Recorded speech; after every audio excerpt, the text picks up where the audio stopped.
And now we come to the second episode of this series where I'm going to talk to you about Bitcoin and to answer the question if Bitcoin is a bubble, a fraud, a Ponzi scheme. Now let me cover Ponzi scheme first because I think that's the easiest one to talk about.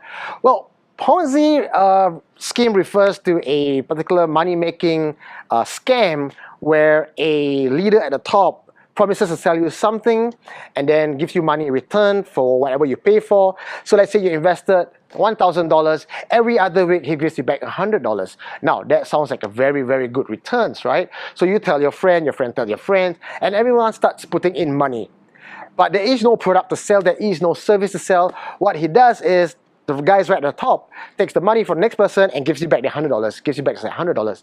So the guys at the top of the pyramid makes all the money, everyone else that comes in later on just gets crashed and burned. So that is a Ponzi scheme. Now, very simply, Bitcoin is not a Ponzi scheme, primarily because the whole Bitcoin and blockchain industry or the system, then the network is purely decentralized, which means there is no one main guy benefiting from this, and it's not going to be possible.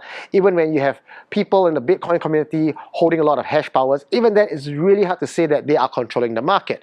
So with regards to Ponzi, you can scratch that out. Now, is Bitcoin a fraud? Well, I can understand why a lot of you guys would think Bitcoin might be a fraud. Digital currency don't exist, I can't touch it, it comes out of thin air, and every time there's a fork, you get free money. Understandable, that sounds pretty much like a fraud. Now, but if you take a look at what Bitcoin is all about, right, and how money is as an element, and you compare that to Bitcoin, you get a sort of a better comparison and a better picture of why Bitcoin got its value in the first place. Now, for money to be valuable, you need to have 4 different elements. You need it to be fungible. You need it to have a limitation, as in it's finite. You need to have a proof of work. It can't be easily gotten. You need to work to get it. And the fourth is adoption, perception and adoption, right? So that's what money is. So money is finite. Money, you can break your $10 down to the $5 bills, $2 bills. You need to work to get your money. It's not easily found. And of course, everyone else recognizes that the $100 bill in your wallet is a $100 bill because the central bank says so.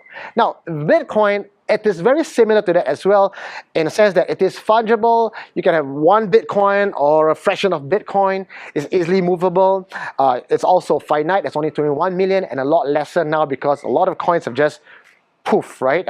It's been hacked, it's been buried in somebody's old hard disk.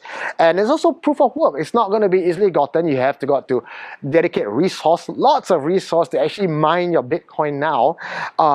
And of course, last but not least is everyone's talking about it, right? Everyone's putting in money into it. I believe it's about $300 billion market cap for Bitcoin. With that kind of money pumping in to buy Bitcoin, and more money is going to go in now, Bitcoin is suddenly very real. So if you look at money, you look at Bitcoin, both have all these 4 elements that makes it very valuable. So is this going to be a bubble? Even money is a bubble, isn't it? Some currencies have just gone down. Venezuela currency, Vietnamese dong, even the USD, I would say in 2018, you might see it getting better on all sides. It might finally lose the oil, it being pegged to the oil, but all that is on the political side. So is it a bubble? Yes and no. My personal take is that everything in life is a bubble. You just got to go into it fast, make your money, and if it crashes, well, be ready to pivot, jump onto the next bandwagon.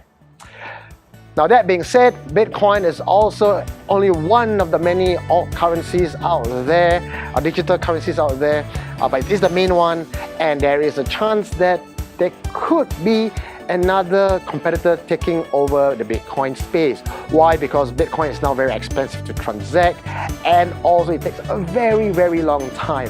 So the original idea that Bitcoin is going to be easy, where you can just transfer at a snap of a finger and it's free, it beats the bank, right now that isn't really the case. So maybe Bitcoin Cash might rise to the top, or a new altcoin might take its place. So that answers your Bitcoin bubble, fraud, as well as the Ponzi scheme questions.